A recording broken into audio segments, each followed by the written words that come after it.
Hey, everybody, welcome to the Extreme Leadership Podcast. I'm Scott Kress, and today I've got Ryan Waters with us. We're going to be exploring the topics of leadership and team building, but looking through the lens of mountaineering and through polar exploration. Ryan is one of the world's most experienced mountain and polar guides. He's the founder of Mountain Professionals. And Ryan and I have actually just returned from Antarctica, guiding an expedition to the South Pole. So Ryan's expeditions have given him a lot of insights into teams and leadership, and we'll investigate that topic today. So welcome, Ryan. Thanks for being with us today. Thank you for having me. So Pleasure. before we get started looking at leadership and team building, I wanted to get a chance for people to get to know you. I know you pretty well. We've done a lot of trips together over the years, but just tell our listeners, our Yeah. podcast listeners, a little bit about your background, how you started in mountaineering. Some of the accomplishments you've had. Yeah, it's a pretty common question, just people wonder about. I basically discovered rock climbing when I was still in high school. And then kind of did that throughout my college time as well. But I always had an interest in the high mountains and expeditions. So I read a lot of books about the old great explorations of the Himalayas and the Andes and all Yeah. these style books. And so when I was in my mid 20s, I actually was working as a geologist in kind of a more professional, just a standard career, if you will, but was kind of obsessed with climbing. And so I was taking trips whenever I had the opportunity to go with friends to go climb mountains. And I, started taking mountaineering courses. And then I was just bit by the bug. And from there, I kind of gave up my more traditional career and just started working as an outdoor instructor and eventually a mountain guide. And it's been kind of a long 18, probably going on 18 to 20 year journey since then. Yeah, and both you and I kind of started out early careers in Outward Bound, Yeah. and kind of helped to point both of us, I think, in this outdoor direction. So maybe just I know you're not you don't like to talk about yourself a lot and your accomplishments, but maybe to share some of the stuff kind of, and one of the things specifically, Explorer Grand Slam. Yeah. You are the only American to have completed the Explorers Grand Slam, and maybe talk a little bit about some of the things that led up to that, and tell us, our listeners, what is the Explorers Grand Slam? Right. Yeah. So just through mountaineering and then guiding my own mountaineering and then eventually guiding, a big part of the international guiding, let's say, business is the seven summits, which is the highest mountain on each continent. And so that was kind of an early focus for me professionally to complete this seven summits, just because then we would be able to have the knowledge and be able to start guiding those as commercial trips. So um, through some years, I was lucky to kind of piece it together and be able to summit all the seven summits, which was wonderful because then it became a large part of our company's business. And um, it was about 2007. I believe I was in Tibet on leading an expedition, and I just happened to meet a Norwegian explorer or adventurer um, that had a very strong polar skiing resume. And I hadn't thought that much of the poles, to be honest, at that stage in my life. I was a mountaineer. All I was obsessed was 8,000-meter peaks and going to the Himalayas sometimes twice a year, sometimes three times a year with a Pakistan season in the middle. And then suddenly I kind of learned about this Grand Slam idea, which is at the original version, which is doing the seven summits, so climbing all of those peaks, plus skiing with two kind of important terms: unsupported and unassisted, from coastal starts to the poles, the North and the South Pole. And so unassisted means no assistance from outside sources of, say, a kite to pull you across on your skis, or dogs that could, give you assistance, or being guided, any kind of assistance aside your own kind of self.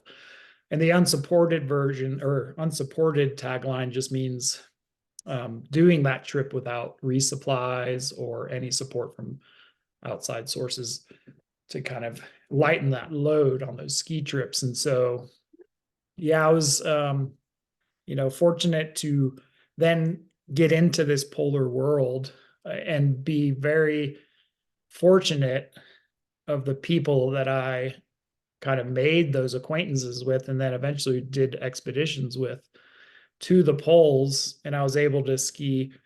Um, my first time to the South Pole was kind of unique in that we actually did a crossing of Antarctica. So not only did we ski to the South Pole, but we kept Kept on going going. for 70 days across the landmass of Antarctica, which was the first time that's been done in an unsupported, unassisted fashion.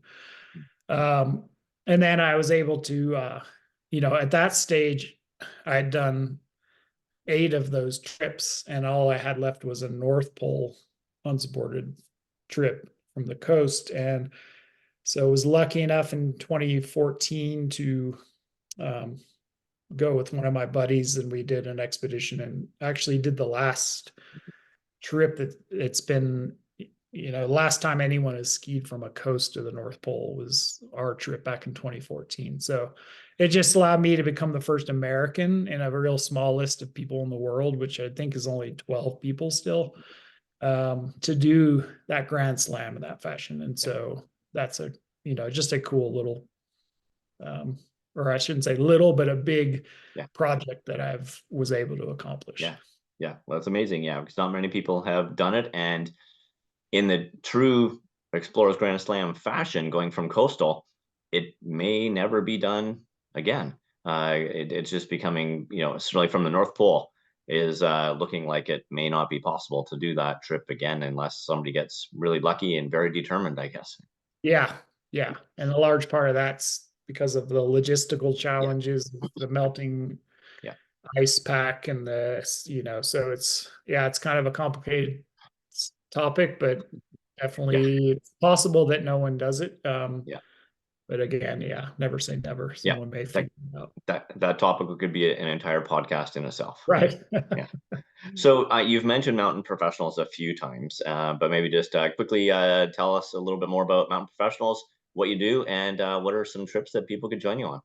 Yeah, it's been, I guess, almost 17, 18 years now. We've had the company. I originally started it with a partner, Dave Elmore, but we kind of midway in 2008, we were both piecing together other work to try to make, the ends meet and all over the world. And it was just difficult to kind of consolidate that business. And eventually I bought his half out and just kind of took it from there, and focused solely as my only work, 100% into that company, and have been able to do that ever since. So we mostly do 7 summits climbs because it's a large Yeah. client pool out there in the world, but also beginner mountaineering courses and climbing in the Andes for more advanced courses, and also polar ski trips. So we kind of have stuff going all year, every year, because of the seasonal aspect of all these trips. Yeah. Good. So let's transition now into looking at leadership and team building. And you've been working in a lot of these extreme environments, and I think there's a lot of similarities between leading on a mountaineering expedition, polar expedition, and also leading in the corporate environment. The environment is different, but a lot of the tactics and the skills are going to be similar. So maybe to start off with, what do you think are the characteristics that people need to lead in an extreme environment? Yeah, the thing that at least for my own personal style of leadership, is, I, of course, you don't have it right away as um, a younger person leading an expedition. And the point I'm going to make is experience. Um, After you get a certain amount of experience on big expeditions, then I've found that just the stuff you've done and the trust that the clients or your team has in the decision making you'll do, that experience can go a long way. And it's not that you're always right just because you've had experiences, but generally you're pretty well educated on making these decisions that you think are going to be the best for, safety of the group, the success of the group. And in a large way, you've seen a lot of stuff happen, so you kind of have things to draw from. And I think that's the same, whether it's a corporate scenario or an extreme expedition. If you've been around, you've problem solved before with your group, then you have that base of Yeah. knowledge to pull from and make the best educated decision. So yeah, I think there's a lot of ties. And I think also on that front where let's just say the extreme expedition, going and challenging yourself, I've found that when problems do arise, you often don't quite get as worked up as you used to early on because you've had that pre-experience before and maybe have just kind of calmed down, and you can kind of attack the problem with more rational thinking as opposed to just Yeah. getting angry or like frustrated or so I've noticed that I've mellowed out a lot in the last about 5 6 years and just kind of take the problems and attack it just like, I see my brother who works a very difficult job in the medical field, and he has almost the same philosophy as me now, managing all these people in a state where he just looks at things as a problem that has to be solved. And then you just kind of like rationally think of it and then say, "Hey, let's do it like this." And sometimes it goes wonderful and sometimes not. But Yeah. yeah. Yeah, I know there's always been a big focus on physical fitness training for climbing, but I found over the last 10, 15 years or so, there's been a much bigger push into mental training and emotional training, and giving yourself exposure to these environments, and then you can interact more effectively when challenges do arise. Now, you did mention in there about building trust with the team, and so what are some things that you think a leader can do, behaviors, actions, or characteristics that really instill confidence and trust within for the Yeah. team? I I think at least in my business, I'll say, and it goes for the same in all kinds of companies, is um, there's a certain amount of truth to the pre-preparation Yeah, to have things organized well, have a really good plan in place that you can execute. And then, if your team sees that things are well organized and that you've thought through the specifics that are gonna come, then that kind of like builds this trust in them. Um, and then, when it comes to the technical aspect of the trip, they already have this trust in you that like, wow, things are running smooth, it's organized, we have all the stuff we need in place. And so then they're just more apt to not only lead, or I'm sorry, follow you as a leader, but um, in a lot of ways that amongst that group, they kind of gel into a team yeah, and want to often like be more productive and help set up tents or do whatever, like offer volunteer to help with logistics that they normally wouldn't need to, just because there's a feeling of a teamwork as opposed to you just kind of barking orders and saying what's going to happen. So yeah. And it's the expedition that you and I just got back from South Pole, there were several of the people on that trip who had mentioned to me that it was one of the most satisfying expeditions they had been on, not just because of accomplishing our goal, which was getting to the South Pole, but it was about how it was yes. accomplished. It was Yeah. about the team, and it was about the culture and how they felt within the group, and that was a really positive element. Really what you're referring to here. And I think you've mentioned to me before, part of your philosophy of the name Mountain Professionals. Yeah. It's all about, it's professional. We do things that are a certain way, and it's all about instilling confidence in within the team, within the clients. Yeah. So It's like on the a tone sorry, set. Like, yeah, like you say, it's just it's a tone setting from the yeah. very beginning. So So yeah, exact opposite then, you have probably seen and maybe experienced what can leaders do that will erode confidence, yeah, right? And the yeah. team is no longer feeling good anymore. Well, I think it just kind of mirrors those things I said. But if if things aren't Not doing, yeah, not going smooth, not organized, then they start to see the cracks, and that can be when, if you have more strong-willed personalities, they start to come out a bit yeah, more and maybe try to get their voice into decision making. It's like, oh, what about, why don't we do this or that, if they see that things are not well in control. yeah. So I think that's, yeah, just having the well organized trip and all the stuff running smoothly is key to not having that happen.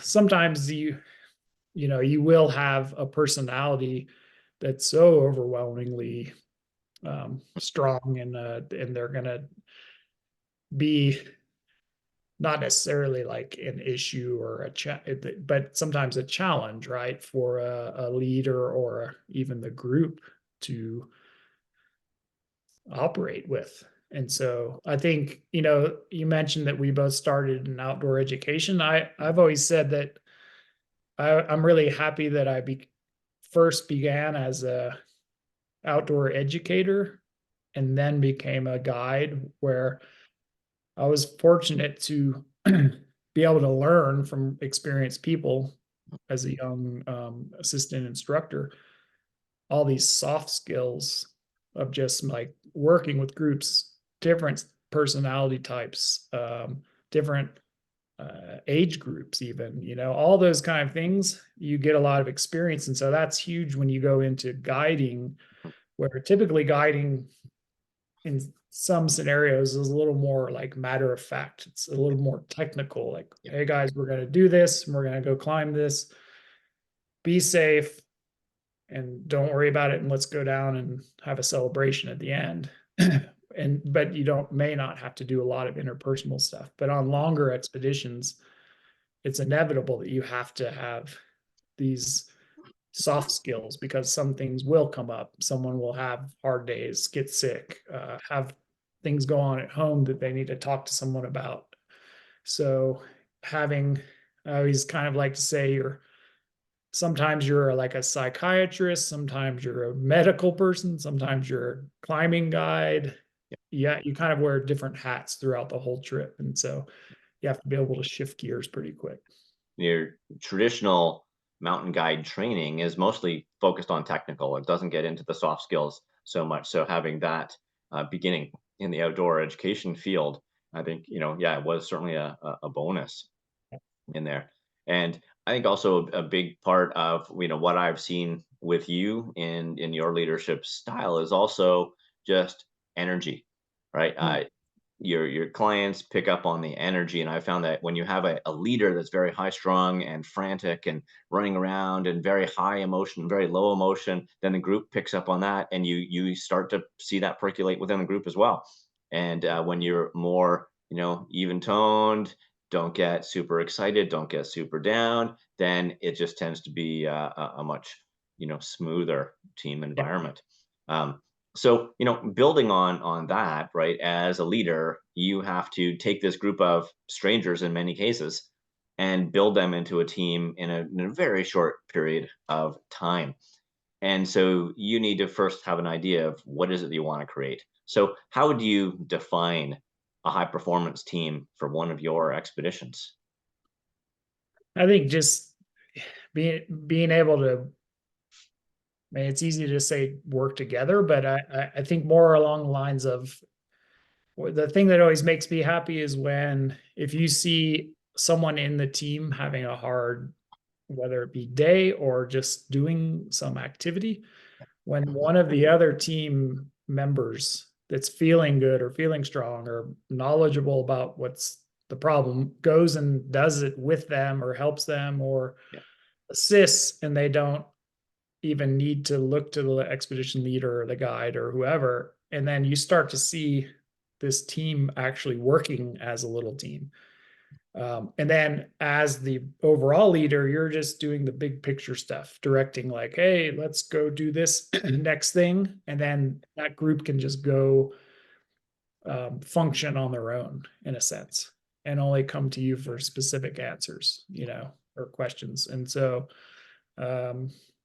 yeah, I think that's the best part of being an expedition leader, when not only I should say also is the other people working with you, right? So staff, and learning to hand off responsibility to other people you're working with, because that's always been a challenge for me for years. I just would try to control all the stuff and try to jump in every little piece of, I'll help them do this and then I'll go over here and do that, and just kind of letting go and having great people working with you that you trust, and that they're going to give the same recommendations or same teaching as you would. Then it also helps the group, because then they're not only looking to one person and hearing their voice all the time. It creates more of a bigger picture team. Yeah, so as a leader, getting comfortable with that delegation, empowerment, and it helps to build accountability within the team. When you've got a group that is, taking ownership and accountability, that's when they start to help each other out, and not just sit around and wait for you to do everything for them, but actually to get in there and start doing it. So maybe, do you have a story where you can say, teamwork made a difference here between success and failure, perhaps? Do you have a specific story from a previous trip? One thing that comes to mind, because it's relatively recent, is last spring. So that'd be spring of 23. We guided a blind climber on Mount Everest for climbing to the summit. And so, though I had worked with the climber Lonnie before on another mountain, so I was familiar with how we're going to do stuff more technically speaking, right? Given his challenges of not being sighted, climbing a mountain can be a little difficult, where you take for granted that someone can just step over a rock that happens to be in their way.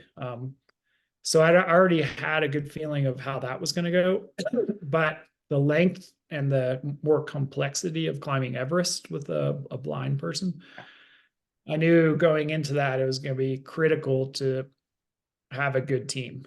And so, starting with the staff that were going to be responsible for him, and myself included in that. But the other really amazing surprise is we had other clients on that expedition who were not necessarily tied to that little blind person group, Yeah. but throughout the early part of the expedition, even trekking into base camp, they kind of fell in love with Lonnie and basically just became part of his climb as well, even though they were just their own client on an expedition to climb Everest, and had their own resources. That they didn't need to be on the same schedule or be on that. But because they felt like a bit of ownership suddenly, then it was really just a joy to see like them kicking in and assisting with the different days, whether it just be walking around base camp, which can be a difficult thing in the rocks and everything, to they elected to just kind of, let's climb when Lonnie goes with you guys. And so there were some times, even, because they were experienced climbers, that they were essentially guiding them for short stretches, and so that was really cool. And it just really made the stress on just one person a lot easier, because one person didn't have to constantly be in charge of that, because it's pretty tiring to do that. So that's something that comes to mind, and we were able to summit with Lonnie, and it was amazing. And more specifically, going back to staff on the summit day, it was basically my a huge part of that thanks goes to my Sherpa staff, who just worked tirelessly. I mean, the summit day took, I can't remember exact hours, but maybe 12 hours up just to get to the summit. And, then it was a big, long way back to the high camp. So that was amazing to see everyone pitch in and just like have the success and get that summit for him. Yeah, really feeling like a team, not just a group of individuals who are there for their own um, accomplishment, but really working together as a team. I think people probably got a lot more from the experience because of that. Yeah. Yes. So let's transition over to change, because change is a pretty big part in expedition world. And in our uh, training world, we always say that change is the only constant. And certainly in an expedition world, change is something that we're dealing with on a day-to-day basis. So when dramatic change occurs, how do you, as a leader, process it? How do you share it with the team?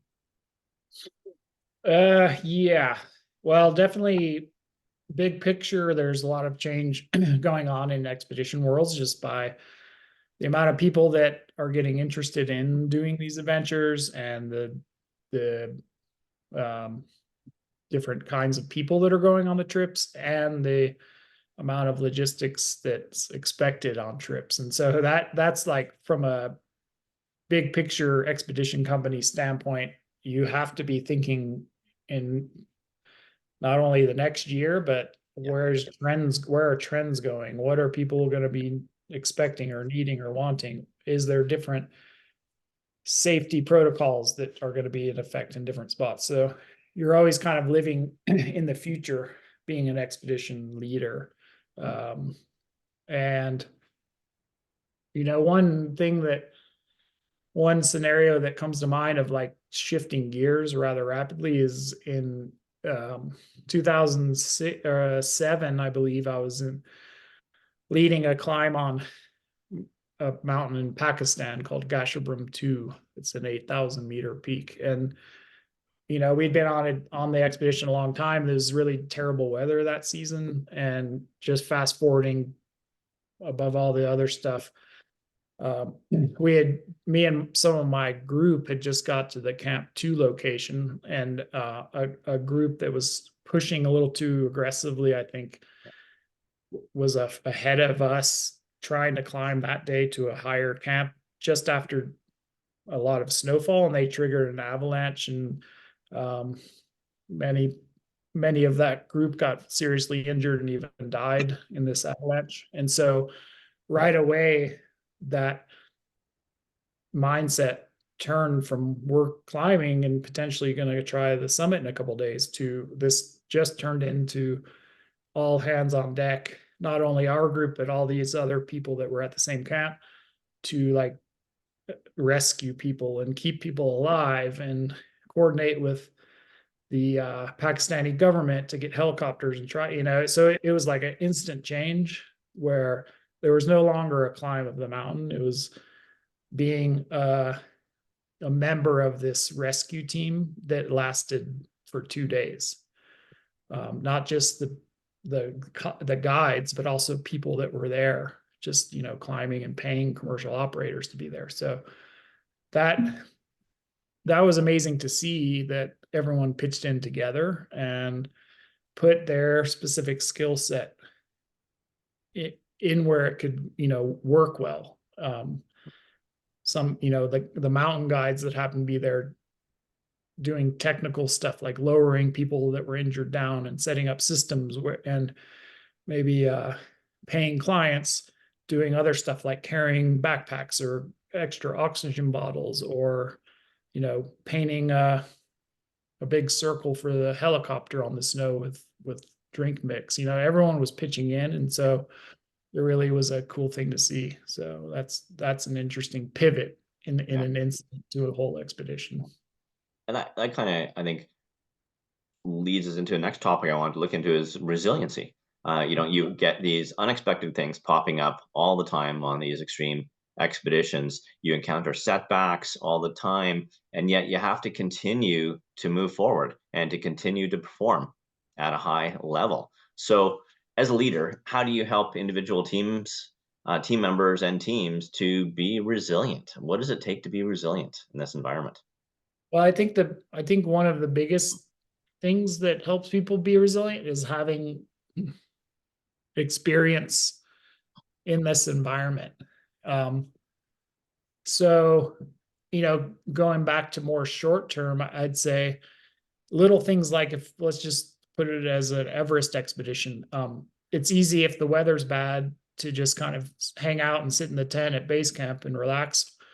When some of those days you should say, hey guys, we're going to actually go for a climatization trek, or we're going to go out and practice ice climbing in the Khumbu and in bad weather. And so you're kind of like, it's like a slap in the face, like waking people up to like, whoa, this is, it's going to be challenging. There's going to be days that are hard, and it's not all just laying around until the sun's out and then hoping everything's perfect as you're climbing, because you never know when things change quickly. Yeah. So yeah, it's, but going back to the overall experience, at least again, going back to my specific business, it's trying to get people to um, put in the time and interest to go prepare themselves on prior expeditions before they keep going up the ladder to successively harder and longer trips and more skills needed, which is kind of against the trend of these days, where as we have a society that's more, everything's quick, short videos that entertain people, everyone wants to do things fast and just, I want to climb Everest tomorrow. Have you climbed anything? No. Well, maybe we should go do something first. That's Yeah. kind of like what you're battling these days is, Yeah. whereas in the past, it was much more understood or even just desired by people to want to put in time, put in energy, Yeah.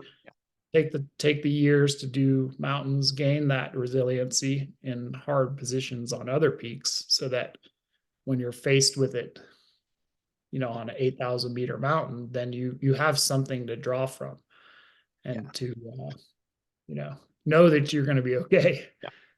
So Yeah, it's that repeated exposure to challenging environment and uncomfortable situations that when you then get into that situation on Everest, you can handle it better mentally, emotionally, physically, just because your body has already done it. I often tell people as you're training, you don't just go and train on the nice days, right? right. You go out on the crappy days when it's cold and wet and ugly and dark. That's when you go out and train, because then that will help you to be better prepared for the mountain environment. So Yeah. I want to start to wrap things up here. What is some key advice that you would give to all leaders, whether they be in an extreme expedition environment, whether they be in a business team? What would you say, this is a key thing to keep in mind to be a great leader to build high performance teams? um yeah, I think, the experience thing comes to mind, but I think self-confidence also, developing a good leadership style that you think resonates with your environment. So if you're a drill sergeant, maybe you have to be the person that's yelling and making people do push-ups and follow everything I say. But if you're a doctor, that may not go so well, Yeah. right? So you have to find what is your environment, and you know have enough experience that people around you trust that you know what you're doing, so that you don't have to explain to everyone all the time that I'm the one that knows what I'm doing, right? You should just hopefully be able to gain that um, general respect, and then people will trust your decision making, hopefully, or at Yeah. least follow your lead. And so, easier said than done, but really just, yeah, developing your own leadership style and trusting it and having confidence, and then, um, yeah, making things happen for yourself. Yeah, yeah, having that vision of what is a great leader for this environment, and then thinking about what you need to do as a leader to become that and to bring that out. So, thanks, Ryan, for spending some time with us today, for sharing your incredible stories, your insights into leadership and team performance. To our listeners, we hope that today's episode inspires you to reach new heights in your leadership and to truly build high performance teams. So, thanks, Ryan. Best of luck in your next expedition. The next big one is coming up. Is going to be Everest again in the spring, I believe, and hopefully we'll get out on another trip together as well. So thanks again for your time, and we'll see you all again soon. Thank Thanks, you. everybody. Thanks. Yeah.